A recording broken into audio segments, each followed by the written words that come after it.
أعوذ بالله من الشيطان الرجيم. بسم الله الرحمن الرحيم. الزاني لا ينكح إلا زانية أو مشركة والزانية لا ينكحها إلا زان أو مشرك وحرم ذلك على المؤمنين. والذين يرمون المحصنات ثم لم يأتوا بأربعة شهداء فاجلدوهم 80 جلدة ولا تقبلوا لهم شهادة أبدا وأولئك هم الفاسقون إلا الذين تابوا من بعد ذلك وأصلحوا فإن الله غفور رحيم. اور زنا کرنے والا مرد نکاح نہ کرے مگر زانی عورت سے اور یا مشرک عورت سے، اور اسی طرح زنا کرنے والی عورت نکاح نہ کرے، نکاح نہیں کرتا ہے اس سے مگر زنا کرنے والا مرد یا کوئی مشرک مرد. اور یہ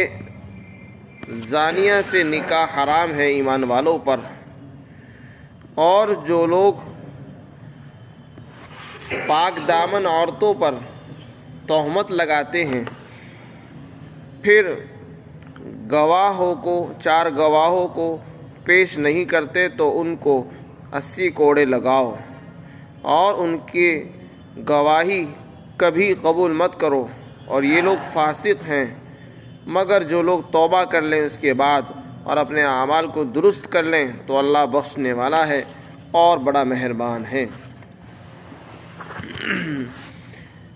اس صورت میں اللہ تعالیٰ نے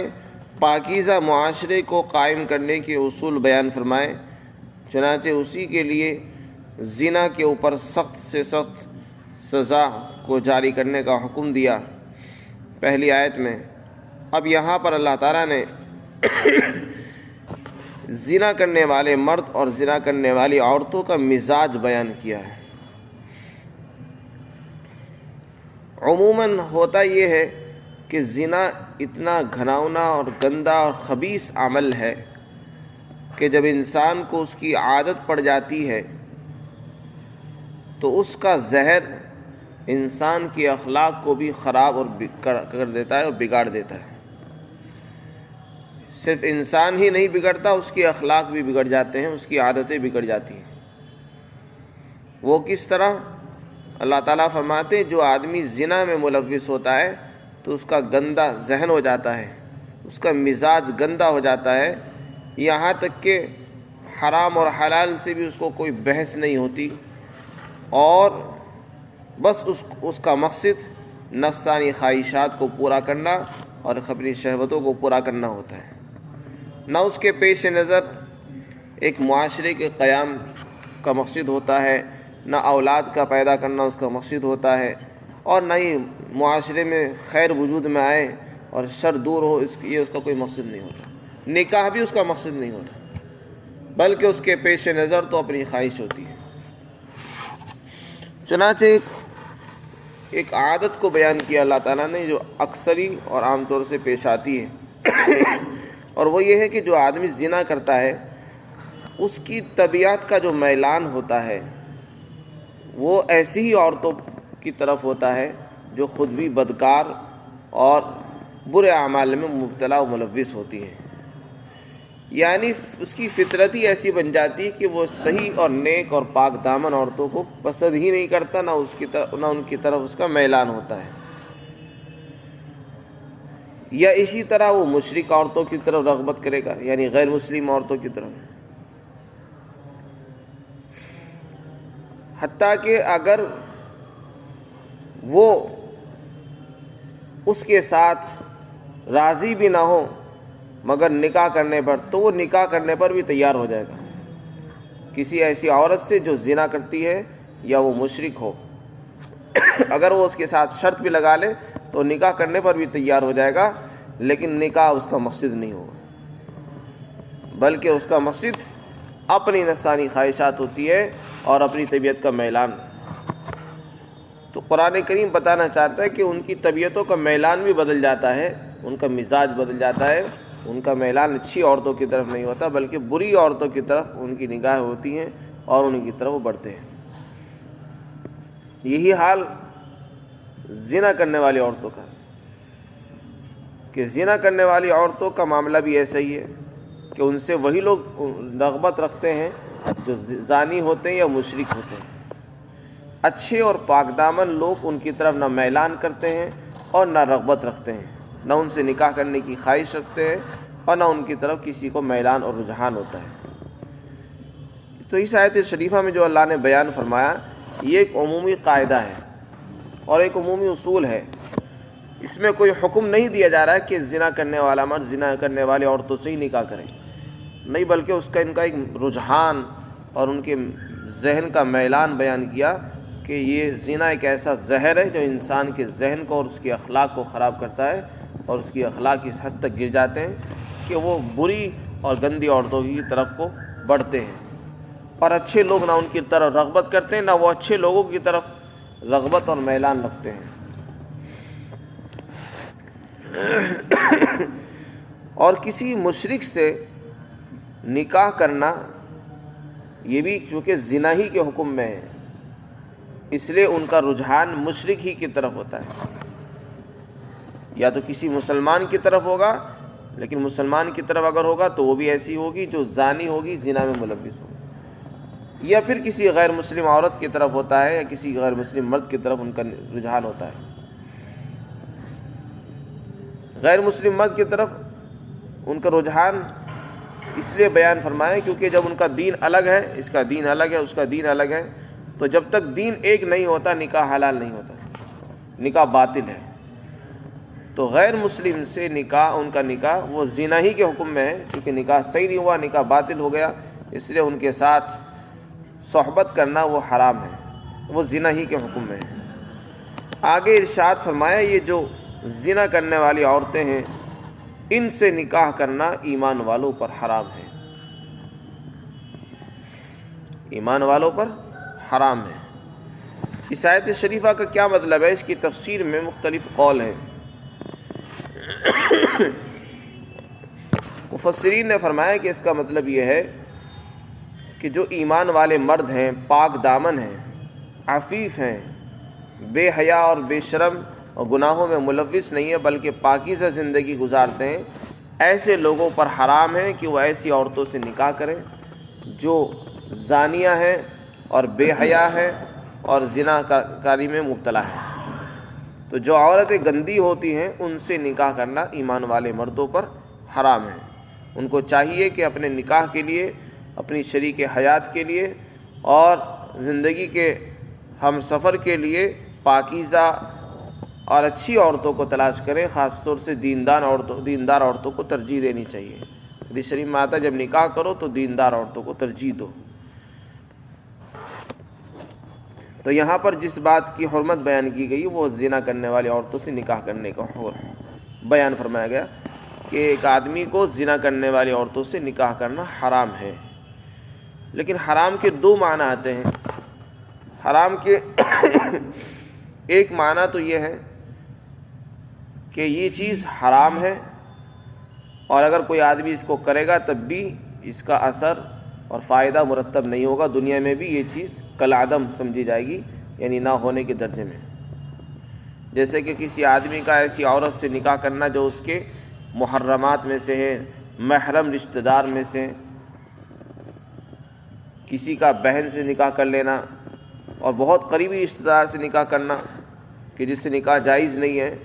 تو یہ حرام کام بھی ہے اور ساتھ ہی ساتھ یہ نکاح درست بھی نہیں ہوتا ہے۔ اور ایک حرام وہ ہوتا ہے جو گناہ بھی ہے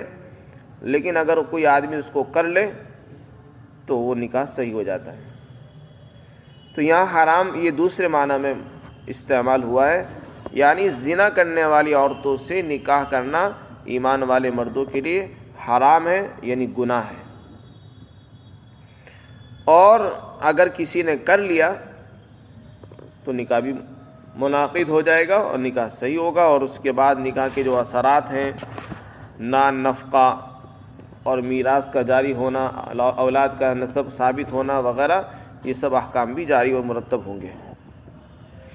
وحرم ذلک علی المؤمنین میں ذالکہ کا اس اشارہ زنا کی طرف ہے، یعنی زنا کرنے والی عورتوں سے اور اسی طرح مشرک عورتوں سے نکاح کرنا حرام ہے۔ مشرک عورتوں سے نکاح تو حرام ہے ہی، وہ تو قرآن کی دوسری نصوص سے اور دوسری روایات سے نصوص سے بھی ثابت ہے، لیکن زنا کرنے والی عورتوں سے نکاح کا حرام ہونا یہیں سے معلوم ہوتا ہے۔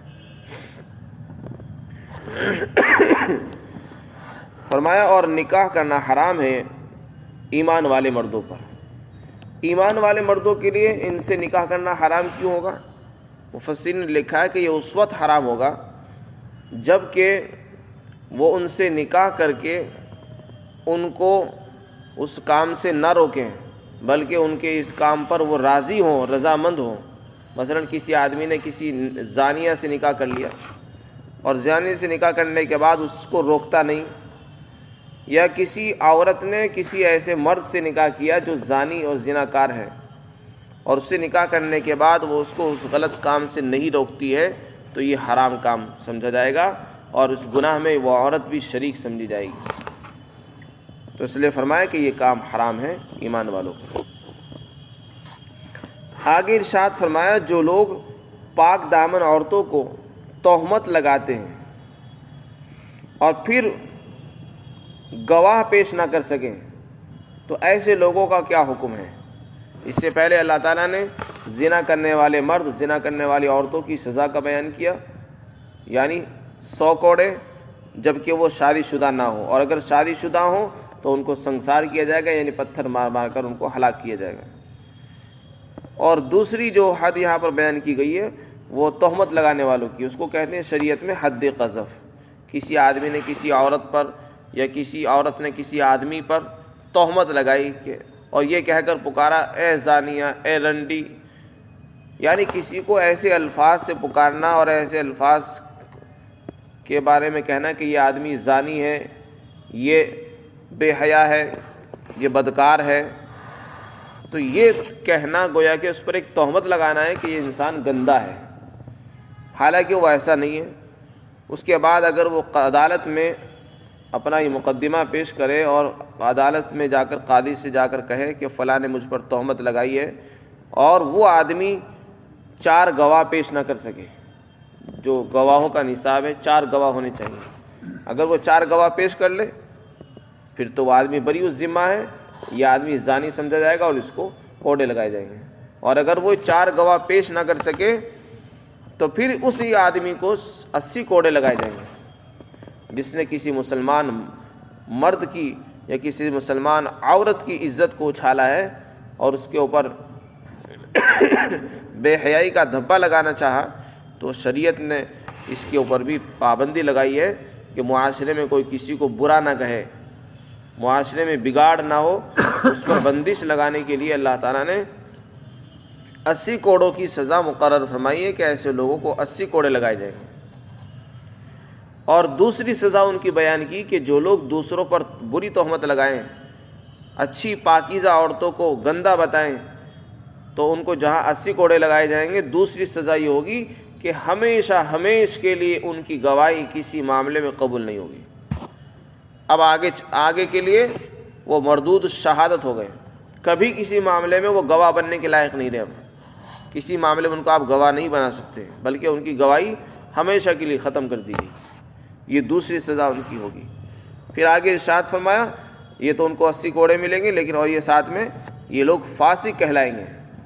ان کو فاسق کا لقب یعنی گناہگار بھی سمجھا جائے گا۔